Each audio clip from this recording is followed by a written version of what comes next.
Hello everybody and welcome to episode 0 of RimWorld, the Raider Empire, or RimWorld, the We Are the Raiders. I haven't quite decided on the series title yet, I'm still working on it. I'll have it figured out for episode 1, but we're going to be going over all the normal episode 0 stuff. We're going to be going over the mods, the plan, the concept of the series, and all that stuff. So, to start, mods. So this is a relatively similar mod loadout compared to the last super modded series, because there wasn't really a whole lot that needed to be changed. There is some that has been changed, but before we look at the mods, I guess I should go over what the series actually is. And by the title, you can probably guess, we are the Raiders. We are going to be focused on, raiding bases for our resources and capturing people to increase our army, build multiple bases and outposts and all that, so that we can dominate the world, essentially. So it's fairly simple in concept, but I've been testing it out and it seems to be working pretty good. The biggest thing that we're going to be doing is there's not going to be any mass production of things that we can sell and stuff like that. We're going to need to get pretty much all of our resources other than food, because that's a little bit of a tricky thing to be able to steal an adequate amount of food for, our empire. But other than food, there's not going to be a whole lot of production going on. We are going to be doing mending. That way we could, take clothing from people we kill and get them fixed up and sell those off.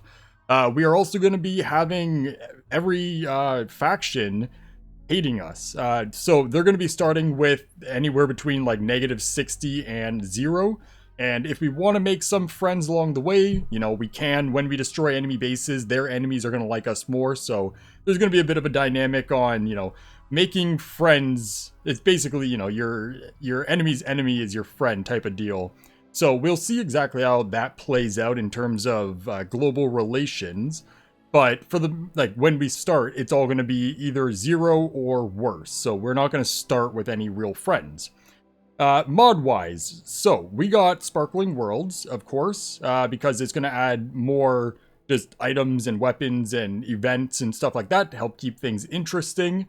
We got Rim Cities. Oh, why can't I just click these nicely? We got Rim Cities, and this is going to be an interesting one because it's going to make it so we have, big bases, obviously entire cities that we can raid and clear out. That's definitely going to be a late game thing. It's not something we're going to be able to do very early on or even mid game.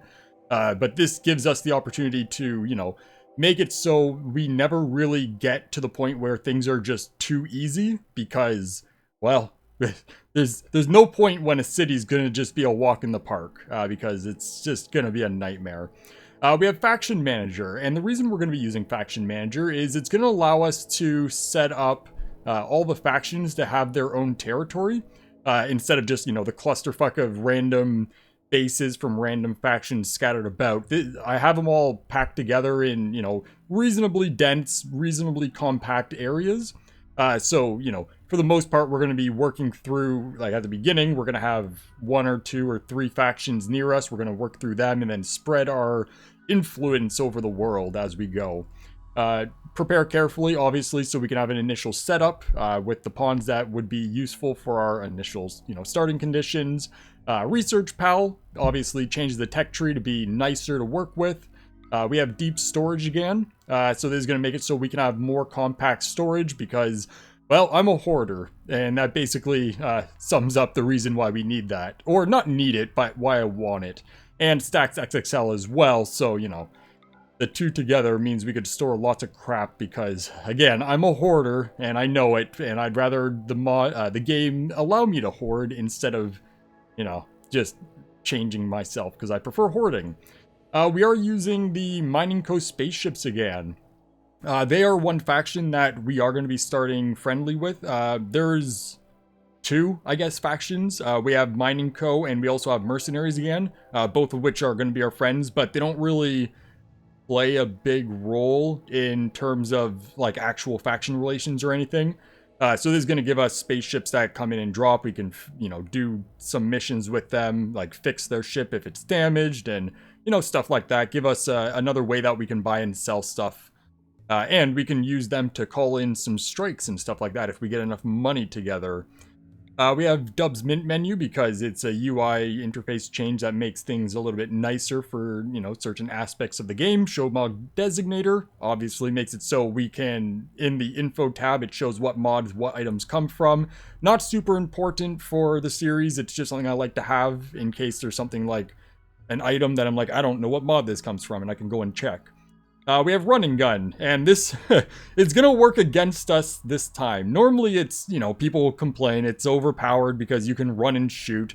We have a negative, not a negative, but an accuracy debuff when you're running and gunning, and a movement debuff. But obviously the enemies also can run and gun, so they only really do it when they flee. So when we're, fighting a base or whatever, as they're fleeing, they're going to keep shooting at us. So even though they flee in vanilla, they just, run away and you just get a lot of free shots on them. In this, you got to debate whether or not it's worth chasing after them to try to get, a couple more kills or whatever. We have numbers, which adds a new tab that gives us a lot of ability to see new information in new ways. Quest tab, just a tab that makes it so it lists most, it doesn't do 100% of them because some of them are modded and doesn't really work, but it lists most of the available quests on the map, very convenient. Smart speed makes it so we could go into 4 times speed and also ignore the speed slowdowns if there's, situations where we don't want the game to slow us down and it just keeps doing it. Simple sidearms, so we can have multiple weapons and loadouts on us at any time. Mercenaries for me. Can that go back, please? We have Mercenaries for me, and that's the mercenary mod, so we can both rent and rent out pawns that we can get or want, I guess. And this is going to be the other faction that's going to be friendly with us, but they're not really quote-unquote friendly. If you piss them off, then obviously they're not going to sell you anything. Actually, I don't know that for sure, because I've never pissed them off. But what it also does is it makes it so other factions can rent mercenaries to attack you, and they tend to be quite strong and, well skilled and stuff like that. So it adds another challenge as well as give us a way to, get rid of, quote unquote, get rid of some pawns in exchange for extra money. And I think it's been updated to also allow us to rent out prisoners, because I've seen in the options, I didn't check it because I probably won't do that. But I've seen the options that there's like 30% less money from renting out prisoners, but maybe we'll try that out if we have a whole lot of prisoners we don't necessarily need at the moment. But it's just absolutely fantastic. It's going to be one of those hard to get rid of mods for future series. We have Go Explore, which adds just more quests, more things to do around the map, which is always a fun thing, especially when we're going to have a, go out and do stuff based series. Grazing Land. This is one that I found for the last series, and it's overpowered, but I don't really have that much of a problem with it because I like the way it works. But essentially, it makes it so animals, when they eat grass on the ground, it doesn't destroy the grass. It just resets its growth period. So you can set up like a pen for Muffalo, and if the pen is large enough, then the Muffalo will basically, they're going to be able to sustain themselves off of, the ground coverage. With that said, we are going to be playing on a different map type. Obviously, normally I avoid winter just because I fucking hate the snow. And I feel it's more annoying than it is challenging, but we are going to be playing on a cool map this time. So we are going to have to deal with the whole winter food situation because obviously they're not going to be able to eat ground stuff in the winter. Vanilla fences, my new fence mod, because fences and no floors is nothing in comparison. But it just adds a whole bunch of vanilla-esque fence options. Obviously, there is no fences in vanilla, but they're vanilla-esque fence options for different types of fences. Some of them you can shoot over, some of them you can't, blah, blah, blah. It's wonderful. And gates. Now it includes gates, which is wonderful. We have Nurse Job, which adds a new job in the work tab, and it's nursing. It makes it so you can have people that are terrible at doctoring doing things like feeding your patients and entertaining them and stuff like that, instead of just relying on doctors doing all of it. Whereas, you can keep your doctors doing just, the important stuff. We have Food Alert, which just gives us a little, over in, obviously, our bottom corner, which we don't have right now because we're not in the damn game, or not playing the game. But it just tells you how many days of food you have left, which is very convenient information. More faction interaction, basically just more world quests and stuff like that. You know, again, keep things interesting. Tilled soil. This is overpowered as fuck. I agree. I got it changed. As per usual, I brought it down from a 200% fertility down to 140%, which is the same as rich soil. That way it's a little bit more balanced. Obviously, we have to still put it on the ground, but mostly it comes down to I like the way it looks. So I always find a way to include it, even if I have to debuff it. But I always kind of tend to go towards either 140% or just 100%. This time we're going to go 140 since, you know, we're going to have winter to deal with. So we'll give ourselves that little bit of extra boost and make it the same as rich soil. Quarry. So quarrying is, again, one of those mods that tend to be argued as overpowered. And I do agree because it does give you access to, you know, quarrying resources. We are not going to be using it for resources other than blocks. And the reason for that is obviously we want to be encouraged to go out and steal all the resources we can get instead of, you know, just mining them up. We're also not going to do any strip mining. We're going to have access to whatever we uncover for, you know, while we're doing base building and whatever's exposed just on the map in general. But we're not going to be doing strip mining and we're not going to be using quarries for, you know, getting steel and uranium and plasteel and gold and stuff like that, because I do agree it's a little bit overpowered. And for this series, again, I would like to encourage the going out and doing stuff and making sure we have to raid for our resources. Invisible conduits makes conduits invisible. I do have to go for and change the climate control because we do have that down here, but I will be making the conduits for, well, I guess the pipes, the air pipes for climate control also invisible. But I gotta manually do that because I don't think there's a mod for that. We have cremate auto strip because that used to be in the game. I don't really get why it's not in the game anymore. So when we cremate bodies, they automatically get stripped like it used to be. We got embrasures, which are just walls that you could shoot through because they're nice to have. We have fuses, so we can, you know, set up fuses. It's a resource sink, essentially, and it makes it so we don't have to worry about the power surges once we get it all set up. We have minify everything, obviously, because it's nice to be able to pick up and move shit. And especially since we're going to be going out and stealing stuff. For the most part, we are going to have a rule. We cannot just, you know, pick up everything and leave. We're going to be allowed to pick up stuff that we want to keep for our base, so things like maybe not solar or power related things because they're, whatever reason, only 1 kilogram each. So I'll try not to, you know, pick up stuff that we shouldn't really be able to pick up at 1 kilogram. But for things like batteries and, you know, other things, what's the word I'm looking for? Like hospital beds, vitals monitors. So things that we could use at base, we'll be able to take with us. But we also won't be taking just everything and then deconstructing them at base. We'll be deconstructing stuff, you know, at the locations we're at before we head out. We have a chung, which I always pronounce wrong because my face hole doesn't make those sounds. Just more control. Biggest thing I use it for is being able to force people to do stuff because I don't like when they don't do what I tell them to do. Climate control. Makes it so we could set up base-wide climate control. Absolutely wonderful. Cannot play without it anymore because setting up 1 million heaters and AC and vent systems are just... It doesn't need to be that complicated, where we could do a more complicated system and, you know, set up base-wide heating and cooling. Better workbench management. Most of this mod is kind of vanilla now, but I do like the ability to copy, paste, and link builds together. That way, if we have, it's not so much important for this series since we're not doing mass production, but it's still nice to be able to link stuff together and just have the options that it provides. We have wall lights, just lights on walls because, yeah, I like lights on walls. They're nicer, cleaner, and you can do more outdoor lighting without it just looking terrible. We have feed the colonists, or otherwise what I always call it, bulk meals. It just lets it so you can make 4 groups of meals at a time. And kibble as well. We have growable grass, so we can plant our own grass, because why the hell can't you plant your own grass? We have high density hydroponics. Now this is one that is overpowered as fuck, but we are going to be using it in a limited manner. We're going to mostly be sticking with the lower tier ones, partly because the high tier ones, unless you have like a whole team of growers to fill them up essentially instantly.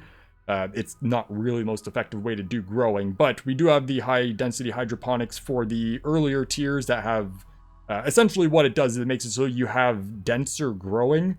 You can have, for example, the lowest tier 1 is 16 tiles of grow area within the normal 4 tiles of the hydroponics table. So you can do more density like that, but they only grow if, you have the entire, I guess, capacity of it filled, and then it starts growing, and then, you have to harvest it after. And it has good and downsides to it. It's very electric hungry, and it's kind of devastating if you have a power outage and you lose it, or if it gets cold and you lose your crops. It tends to be, when things go bad, they go very, very bad because the losses are extreme. But we won't be going with the very, very high density ones, just the mid and low tier ones, because I feel they're balanced enough to be, usable. We have Let's Trade, which adds, I think it's like 25 new traders. Just gives us more variety and makes it so more modded items and vanilla items that you normally wouldn't be able to buy are available for us to buy from different traders.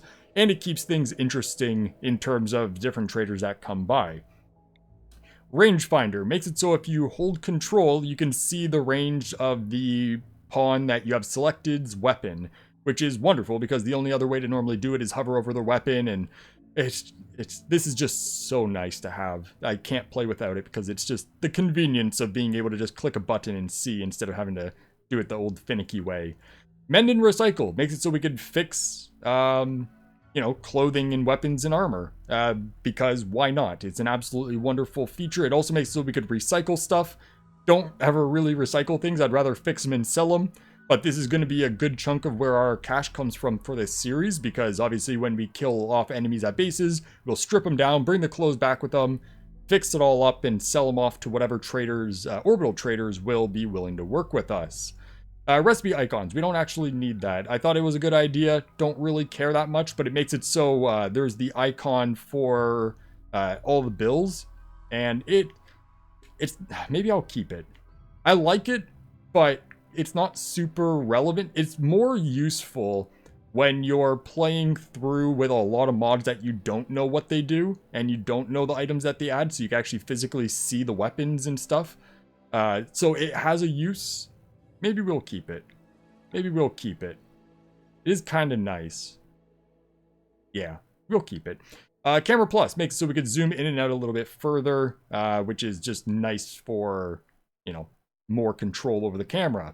Replace stuff allows us to replace stuff without having to deconstruct stuff. So if, for example, it shows here, if we want to change out everything that's wood for everything that's slate, you can do that. And it doesn't make it so, like, for example, if it's a heat wave and whatever, and you want to, replace your walls, you're not deconstructing it so you don't risk, the temperature fluctuations of, a giant opening in your building. When it comes to roof collapses, if you don't have all the resources available in vanilla when you go to, deconstruct and then replace things, you might end up accidentally causing roof collapses and stupid shit like that. So this makes it so you can replace them on without them being deconstructed in the first place, which is just wonderful convenience. Pick up and haul makes it so people could pick stuff up and put it in their inventory so they could haul it more effectively. Rim Fridge. We don't actually need that, because we have, you know what? We don't really ever use it when I have the denser storage. Okay, I'll keep it. It's not really one that we're going to end up using for the most part, but it is nice if you have a very large base and you want to put, a fridge worth of food inside your,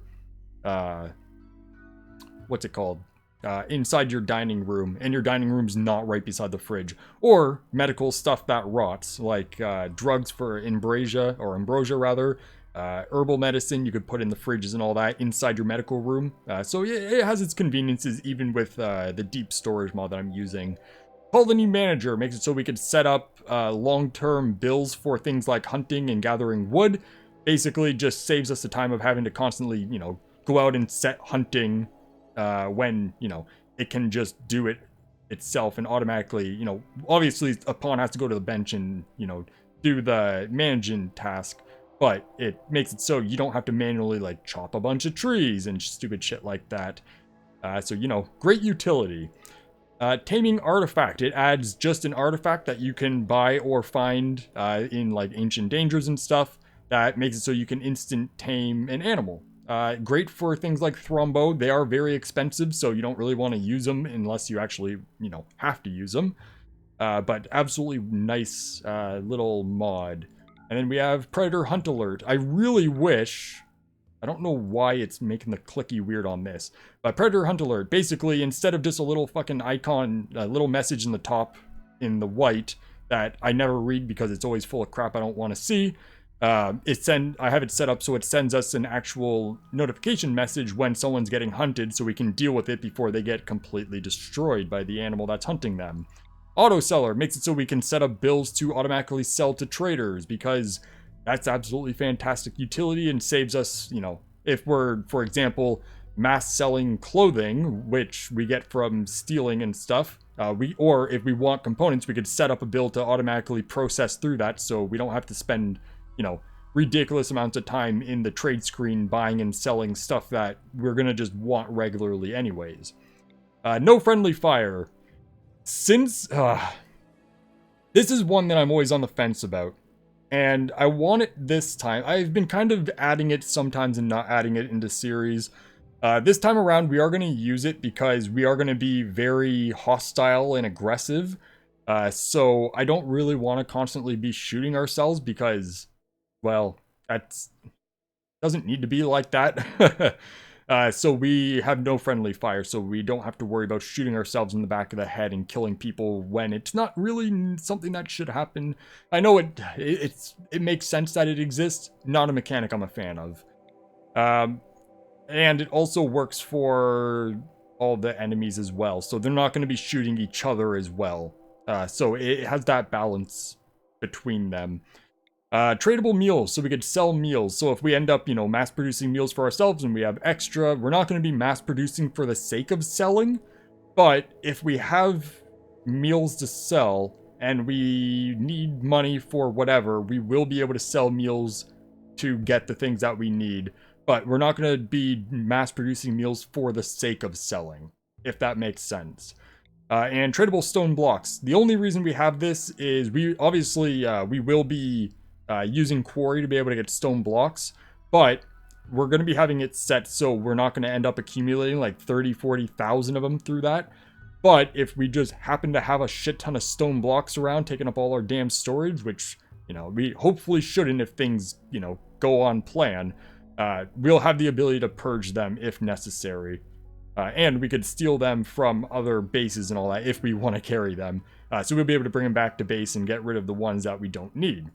A dog said if it lets me click it. Animal bionics. Since we are going to be doing caravans and stuff like that, having the ability to make our animals nice and fancy with bionic limbs and all that is going to be a nice thing. We have expanded roofing, mostly so we get rid of mountain roofs, so we have less of an insect risk. Other than that, we don't use it for the solar power because I feel it's a little bit on the overpower side. Maybe since we're on a winter map, we'll take a look at the transparent roofs. That way we could do indoor growing, but without having to do like hydroponics. So we might use it this time around. I would have to change the texture because the transparent roof texture is just abysmal to look at. It does make it so, I think it's like 90% light. So, there is a downside to actually using it, but it makes it so you can have an enclosed space for indoor growing during winter times. We have advanced options, and the only reason that we're going to be using this is to be able to make it so we can control what turrets shoot at. Everything else we don't really need. I might use it for mad skills, because normally I used to use mad skills to make it so skill deterioration was only... they'll lose experience to the bottom of the level they're currently at, but they will never drop a level. That is an option here. I might turn it on, might not turn it on. Probably not, because it's not really that big of a deal. I find it useful for things that you don't tend to do often. If you have a really good colony, and for example, you never really get too many injuries, your doctors will end up losing a lot of their skills just because they don't utilize them often.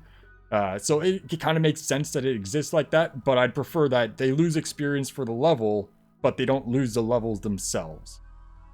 Adjustable trade ships. So we're going to be having, since we're not going to be able to really trade with other factions and stuff like that, we are going to have our trades ships coming in on average 1 per day. And the reason that we're going to have it that high is I'm not going to be changing the amount of gold and resources that traders have. But because we do have Let's Trade that adds 25 different trade ships, you know, it would be nice to not have one come every friggin' month that the vanilla game has for you, because then, you know, you'll pretty much never really get to, you know, have any traders that you actually want. So we are going to have traders that are frequent. That way we can make sure that we're able to sell what we need, since that's going to be the main source of our income. And it'll make it so we get more variety just because of the fact that, you know, they'll be more frequent. We have Pulsefire turrets, just adds 2 new types of turrets, just, you know, more variety in our base defense options.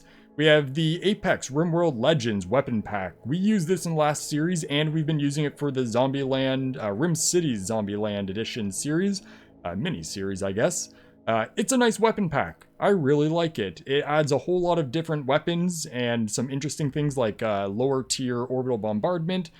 It's a really nice weapon pack. And I have no reason to really go for something else, because this gives a nice variety. And everything feels relatively well balanced. It gives you a lot of options, and it works very well. I'm very happy with this mod. It's just wonderful. We have, oh my god, if the fucking thing, I don't know why it's not working properly. That's probably just me. But we have RimWorld Spartan Foundry. We've been using this again for the last series and the RimWorld mini-series that we've been doing. It adds a whole lot of variety for power armor, tiered armor that have their own bonuses and stuff like that. Again, very nice armor mod. It's a little bit overpowered if you, depends on how you look at it. If we had to make everything ourselves, which actually I don't think, yeah, they're not craftable. So we do have to get them from raiding or getting raided, or I guess we could buy them from traders as well. So there is that balance there. But I like the variety of different bonuses that you can get from them, different skills that they provide. Some of them are great for, you know, melee only. Some of them only let you use melee weapons. But it's a nice pack. It's really nice to work with. Next, we have Mechanoid Power. I'm including this because we didn't get a chance to use it in the super modded series that we did. But basically, it makes it so one of the crash ship options is one that has a power cell in it. And we can also buy power cells, but it makes it so it's a 5,000 watt infinite power source that creates a ton of heat. Also quite expensive, as you can see. It's reasonably expensive, I guess. 200 plasteel, 300 steel, plus the cell. The cells are like 5,000 each if we want to buy them, I think. If I remember correctly anyways. But it gives us the ability to have something that we have to really work for that also provides us with more power. We also have the M13's whole power system. This is essentially a late game resource sink. A lot of these things are not really balanced in terms of the resource cost to the power output. The highest tier ones take like 10,000 research to get done, and there's like 5 tiers for each of the different things. And the best that you get is just double the vanilla amount of power out of them. So they're not balanced, but in favor of being a resource sink. And I like it because it gives us an option for denser power if we're willing to put the resource, you know, into getting it done. Next, we have Meals on Wheels, which just makes it so people can take meals directly out of your caravan animals. So since we're going to be doing, you know, base raiding and stuff, we don't have to drop shit on the ground for pawns to know that they exist. They can just go and grab them directly from animals. We have Build from Inventory, makes so stuff in people's inventory. For example, if we're out raiding and we have steel in our inventory and we want to build sandbags, we could do that without, again, having to drop shit on the ground. It just makes life less stupid, because why should you have to drop everything on the ground just so they could pick it back up and then use it? We have Snap Out, which is a wonderful mod that makes it so you can, if you have a good social skill and a good relation and stuff like that, snap people out of mental breaks, and things like food binges, not catatonic, that's not one that you can do, that you're just fucked if that happens. But it makes it so, you know, if the base is going well and someone has a break, you have a chance to stop them, especially things like drug binges. You can stop them in their tracks on the way to the drugs and try to snap them out of it so they don't actually go and binge on it. Next, we have Mechanite Forge Reborn. And this is wonderful because it adds Bastion, Seraphim, some other drugs. Basically, top-tier drugs that are fun to use and make things a little bit more interesting. Mostly going to be, more late-game stuff. Now, there is one problem that I'm going to, go over. There is times that caravans will carry sometimes thousands of them. If we come up to a point where we have a caravan that has thousands of them, if they're at our base, we will not be able to kill them. As much as we'll want to, we're not going to be allowed to kill them because that's obviously not fair that they have thousands of drugs that are like 10,000 silver each. If we do run across a caravan while we're out doing base stuff, however, we can kill them and... sorry, my voice is going. We can kill them. And even if they have hundreds, the only thing that we're allowed to take is 1 drug per person.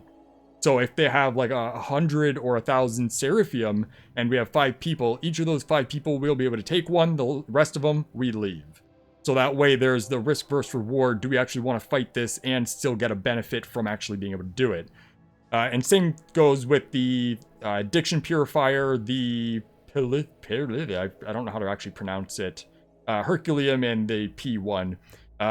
They're like $200 each for these. Addiction Purifier is like 10,000 as well. But the green and purple drugs, if they have hundreds of them, we'll limit how much we take because if they're worth like 200 each, that's, a very large amount of money. So we'll self-balance. We'll use self-control to make it so it's not anything too crazy. But this way, if we do come across traders that have them, we'll be able to at least get a little bit out of it.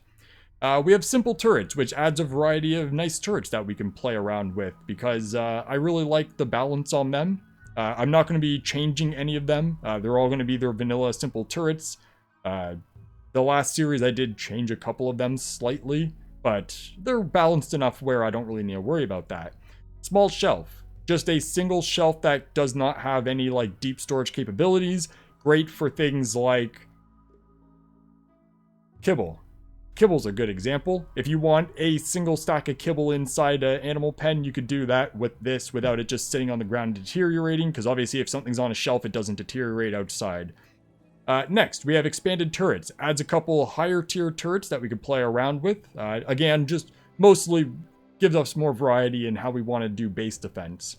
Set up camp. Makes it so we can set up a camp and outposts and stuff like that as we go. I do have it set so they will be allowed to be permanent. Normally with the vanilla settings, you get kicked out after a certain amount of time. We have, unlimited time. That way we can use smaller map tiles instead of a full map tile if we want to set up something like a transport pod launching system. That way we can hop around the world but not have to have full maps all the time. Next, blueprints. If we want to, again, set up outposts that we can, go out and work from, we can use blueprints to set up, bedroom clusters or, outpost defense systems. We're not going to be overusing it or anything. It's mostly just for a bit of convenience if we want it. I also think it's necessary for real ruins, which is somewhere down here as well. I might be wrong. I don't think it's actually necessary. I don't remember. Either way, we're going to be having it just because it's there. We have animal gear basics. Allows you to have armor and stuff for your animals. And I didn't mean to do that. We have animal gear, that's just the foundation mod. It doesn't actually really include anything. Animal gear basics, animal gear rather, is the one that includes all the armor and stuff for the foundation mod. We have more batteries, just gives us some more extra batteries. Higher tier, higher efficiency, higher obvious cost and research. We have to get that done for them. But it makes it so, that's kind of weird that's on a scroll when it could have been up there. But it makes it so we have more late game resource sinks if we want it, and other batteries that have higher efficiency instead of the base. I think it's like 50% and higher capacity, so there's more denseness. The price is right. I guess we don't really need this.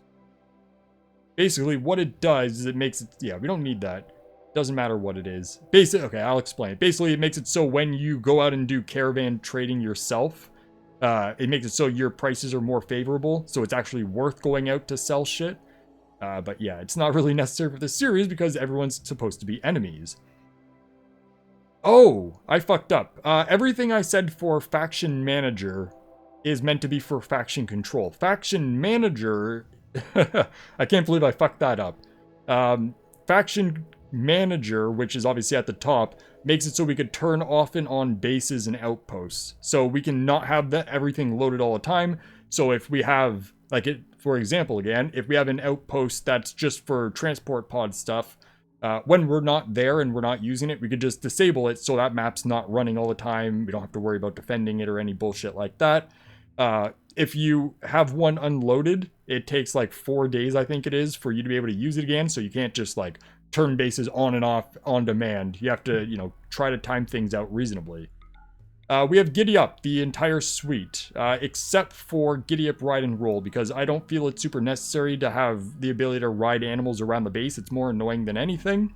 But we do have battle mounts. That way we can ride them into battles. Enemies can ride animals into battles as well. Giddy Up Core because you need it. And Caravan so we could ride animals around for the sake of being able to move around the map quicker. Assuming most, if not all, people are on animals. Roads of the Rim gives us the ability to build roads. I really wanted to use it for the last series. We never really got into it, obviously, because the series died with my hard drive. But we are going to be expanding the road networks. That way we could get to and from places a little bit quicker when we're doing caravans. Faction... Wait a minute. Wasn't this at the top? Oh, this is the setup camp for Faction Manager. That way we could turn setup camp off and on. Yes, that makes sense. For fuck's sake, can you stay in here? We have shields. So this is, again, something I wanted to use for last series, but the last series, I never really got into why I was really limiting how much research we were doing. But essentially, I was planning on a continuous universe through multiple series, and I didn't want to overdo research. I wanted things to be a bit more limited. This time, we're not going to really have that problem, since our goal is to fuck everyone up and destroy them all. But this gives us the ability to have both shields for our bases and like smaller portable shields. So when we're out raiding, we can get a shield and, you know, set up a small base within enemy bases or Rim City cities. And it's just shields, essentially. It's really nice, and they're a little bit on the overpowered side, but they're expensive, and, you know, it's balanced enough where it's not really an issue. Mod Manager gives us this whole mod menu that's changed. Something I fucked up for the last series is I can export my mod list.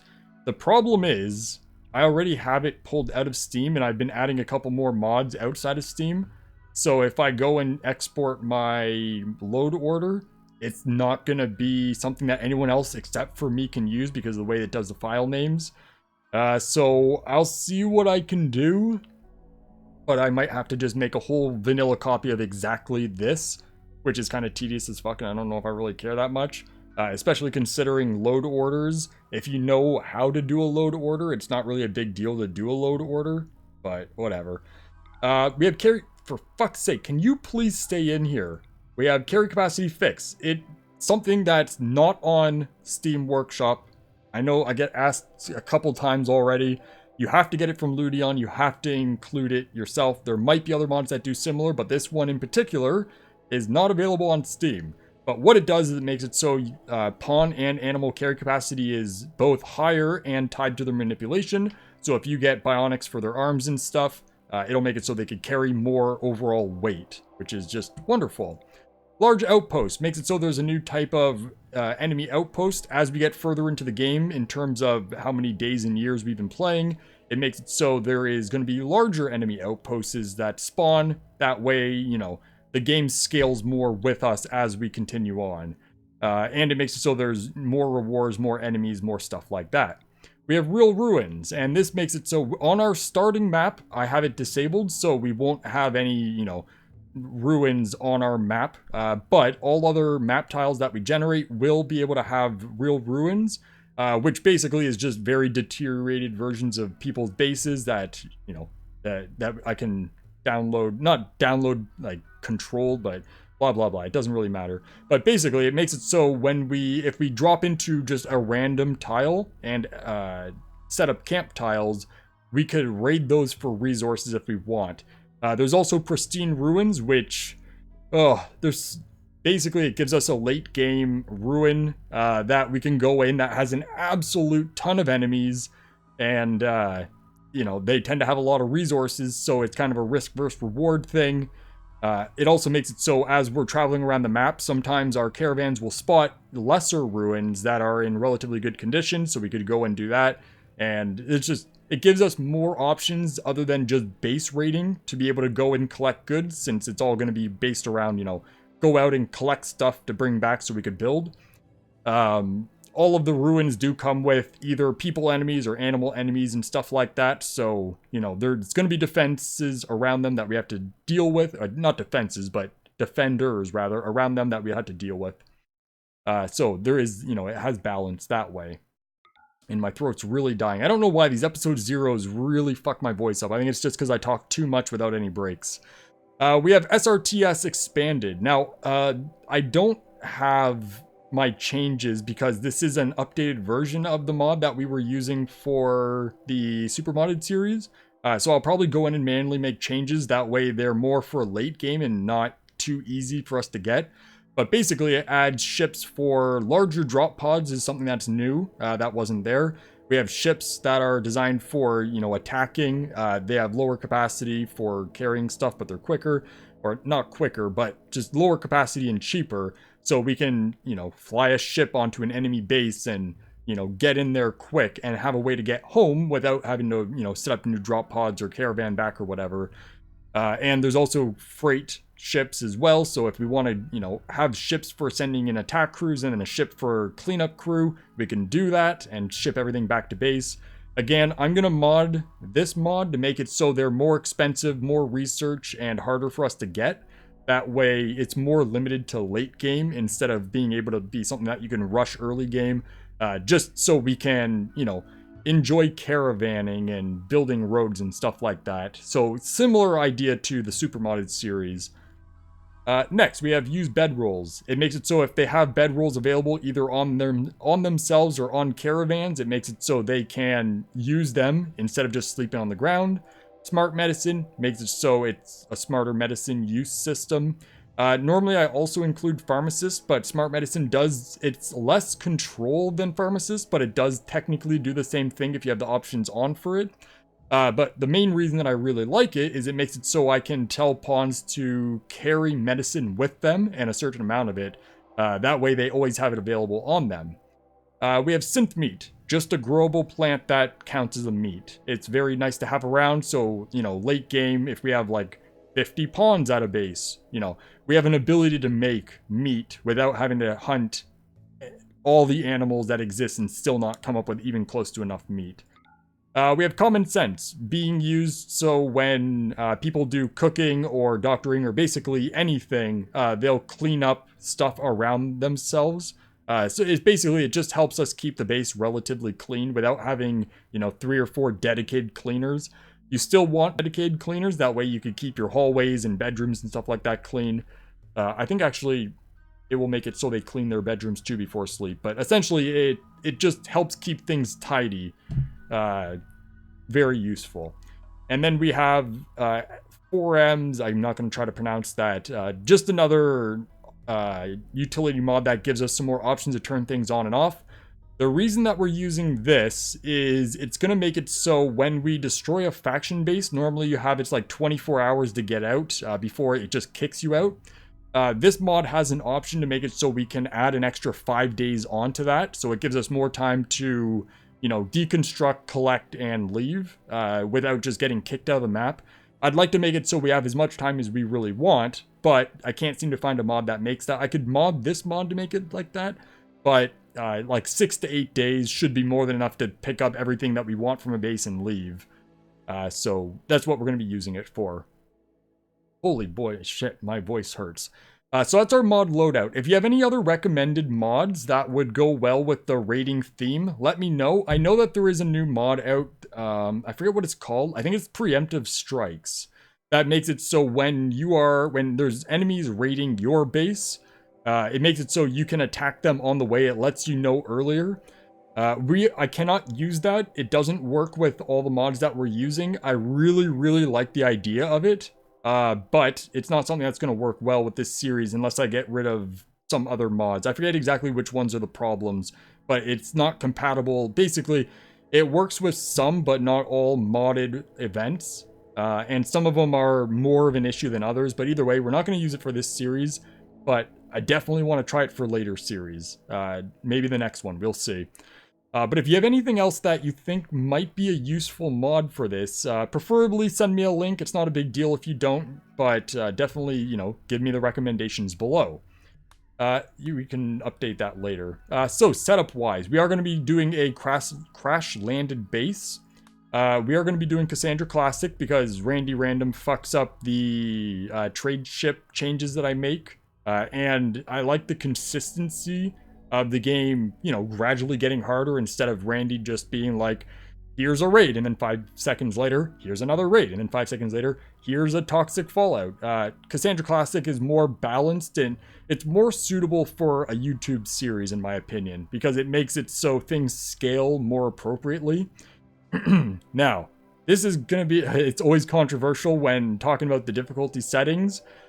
Because of how enemy bases spawn, if we go on Merciless, what would happen is essentially we won't be able to go and attack any bases for a long time, because the rating of enemy bases, it's not determined by what your colony wealth is or how many pawns you have or anything like that. It's determined entirely by your difficulty setting. So, for example, if we go on Merciless, then even the smallest tribal bases are going to have like 20, 30 enemies. We're not going to be able to touch that until like mid-game when we have power armor and stuff ready to go, unless we send like 20 people. Which obviously that's not practical either, because it's going to take forever to get enough of an army to actually be able to effectively attack any bases. So if we instead go on rough, which I personally don't want to be setting things on easy, but if we go on to rough, then it'll make it so we can attack bases earlier, and then as we get, power armor, better weapons, a larger army for ourselves, we will continuously scale things up, and I'll probably also go past Merciless once we hit late game and we have spaceships and orbital strikes and stuff like that. So I'm going to be manually scaling things as we go. That way we can actually play the fucking game as I intend it.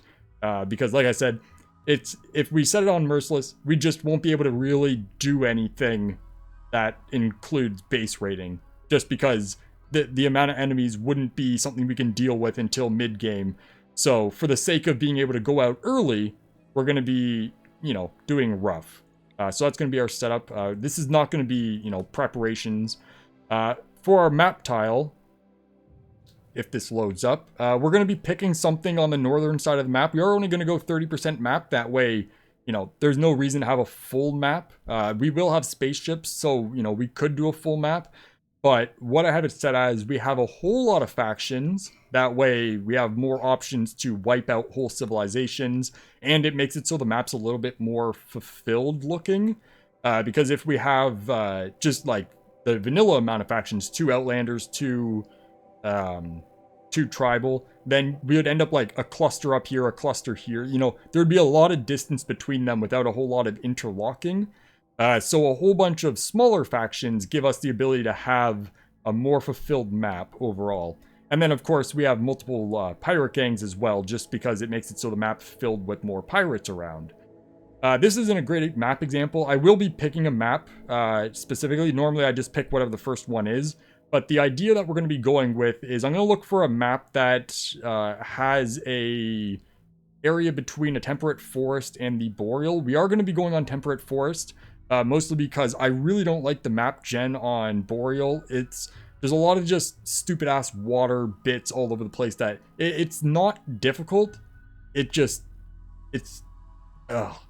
don't like little bits of marsh and swamp and stupid bits like that make it so you can't build a proper base, because I'll just pave over them all with dirt anyway. So, temperate makes nice usable maps. With that said, when it comes to attacking bases, there's going to be bases that we're going to be attacking that's up in the desert and the tundra and swamps and all that. So we will be experiencing all the different map types. As we do outposts, we will pick other biomes for that, but for our main starting base, we will be doing temperate, but it will be basically right on the border. That way we get a full winter. It's going to be something similar to the temperature range of this.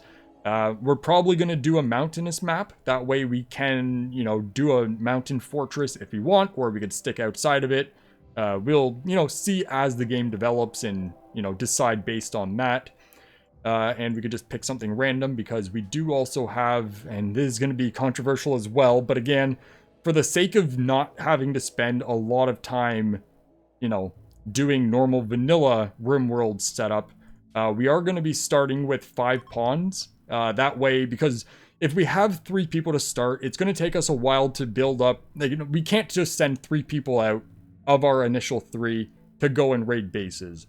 So we're going to want to get ourselves like 5 to 10, probably like 5, 6, or 7 pawns. That way we have a couple people stay at base, keep things defended, and, be productive there. While we have a group of 2, 3, or 4 going out actually doing stuff, raiding bases.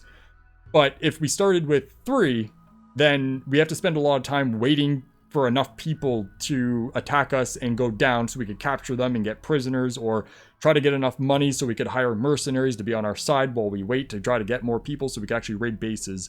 So by starting with 5 people, we can send a group of 3 out, have 2 at base with a couple turrets and all that, or traps, and defend without, without it taking us like 20 episodes to get to the point where we can actually fucking go out and do stuff. The way I have it set up, obviously, I have it so our traits are favorable. We don't have any bad stuff for the most part, actually at all. But I do have it set so our skills, we are, for every pawn, we have 2 burning desires and 4 normal desires. We don't have any skills over 10, except for that medicine, because, it's just the backstories that give it 11, but that's our highest skill is 11. So our overall skill... Go back down. I don't know why that was 13, but our overall skills are relatively low, but it gives us a foundation for, starting without...